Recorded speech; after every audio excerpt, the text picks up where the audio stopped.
Cabbage. Yeah, I know, not exactly the most exciting vegetable to talk about, right? It's cheap, it's kind of boring looking, and let's be honest, it probably reminds you of your grandma's cooking. But here's the thing, there's actual research showing that eating cabbage daily can do some pretty incredible things to your body. And some of them might actually surprise you. I decided to dig into the science because I kept seeing all these health influencers talking about cabbage, like it's some kind of superfood, and I wanted to know if there was any truth to it, or if it was just another internet health trend. What I found was actually pretty interesting. And there are a few things that happen to your body that nobody really talks about. So stick around, because towards the end, I'm going to tell you about one particular effect of eating cabbage daily that's backed by some fascinating research. And it has to do with something way more serious than just digestion. Let's start with what actually happens in the first week or two.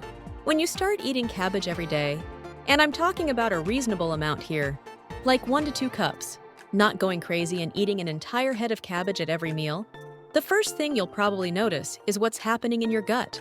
And this can go one of 2 ways. Cabbage is loaded with fiber. According to the USDA, 1 cup of chopped raw cabbage contains about 2.2 grams of fiber. Now, if your diet hasn't had much fiber up until this point, your digestive system is going to need some time to adjust. You might experience some bloating, maybe some gas, possibly some cramping. But here's why that happens, and it's actually not a bad thing. Cabbage contains complex sugars, called raffinose, that our bodies can't fully digest. When these sugars reach your large intestine, the bacteria there ferment them, and that fermentation process creates gas. A study published in the Journal of Agricultural and Food Chemistry found that cooking cabbage can reduce these compounds by up to 70%, which is why cooked cabbage tends to be easier on your system. But let's talk about what happens after your body adjusts, because this is where it gets interesting.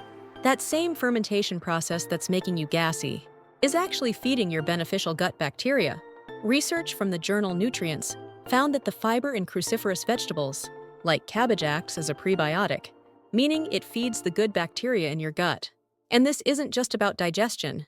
A study involving over 1,600 participants found that people who regularly consumed cruciferous vegetables had significantly more diverse gut microbiomes.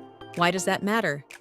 Because gut microbiome diversity is linked to better immune function, improved mood, and even better weight management. Your gut bacteria basically control way more than you think.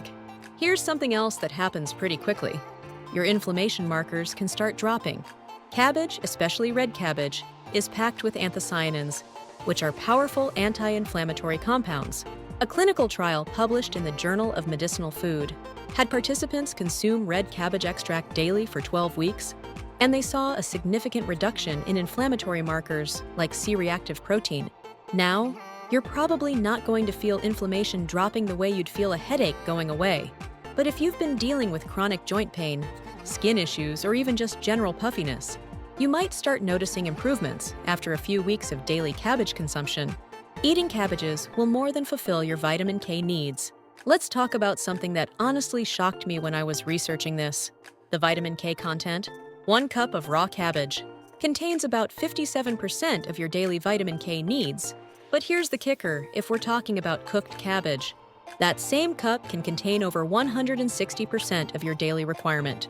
Vitamin K is crucial for blood clotting, but recent research has uncovered something even more interesting. A study published in the American Journal of Clinical Nutrition followed over 3,600 participants for 7 years and found that those with higher vitamin K intake had significantly better bone density and lower fracture risk. We're talking about a 22% reduction in hip fractures.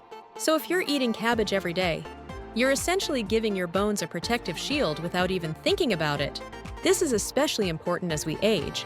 But honestly, it's something everyone should care about, not just older adults. Now, I need to talk about something more serious. And this is where the research gets really compelling. Cabbage belongs to the cruciferous vegetable family, and these vegetables contain compounds called glucosinolates. When you chew cabbage, these compounds break down into isothiocyanates and indoles, and multiple studies have shown these have potential anti-cancer properties. A comprehensive review published in Cancer Epidemiology, Biomarkers and Prevention analyzed data from over 67,000 participants across multiple studies. They found that people who consumed cruciferous vegetables regularly had a significantly lower risk of certain cancers, particularly colorectal, lung, and stomach cancers. Some studies showed risk reductions of 18 to 28%. Now, I want to be really clear here. Eating cabbage isn't a cure for cancer, and it's not a guarantee you won't get cancer. But the research suggests that regular consumption, as part of a healthy diet, can be a protective factor. It's one piece of a larger puzzle. And here's something fascinating. A study from the journal Molecular Nutrition and Food Research found that the way you prepare cabbage matters. Raw or lightly steamed cabbage preserves more of these beneficial compounds compared to boiling, where you can lose up to 60% of them in the cooking water if you're someone who's watching your weight. Here's something you'll want to hear. Cabbage is incredibly low in calories but high in volume. 1 cup of chopped cabbage has only about 22 calories. There's actually research backing up why this matters for weight management. A study in the journal Appetite found that foods with low calorie density but high volume help people feel fuller while consuming fewer calories overall. Participants who ate high-volume, low-calorie density foods lost more weight over a 12-week period compared to those who didn't, even when both groups were trying to reduce calories. But it's not just about feeling full. Cabbage also has a surprising effect on blood sugar regulation. Research published in Evidence-Based Complementary and Alternative Medicine found that cabbage extract helped improve insulin sensitivity and reduced blood glucose spikes in participants with prediabetes. The theory is that the fiber and antioxidants work together to slow down sugar absorption. If you found this information helpful so far, do me a solid and hit that like button. It helps more people discover this kind of evidence-based health content, and I really appreciate it. Now, I'd be doing you a disservice if I didn't mention some potential downsides, because eating anything every single day comes with considerations. First, if you're on blood thinners like warfarin, you need to talk to your doctor before significantly increasing your cabbage intake.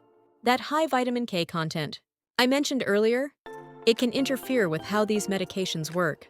Second, cabbage contains goitrogens, which are compounds that can interfere with thyroid function if consumed in very large amounts, especially raw.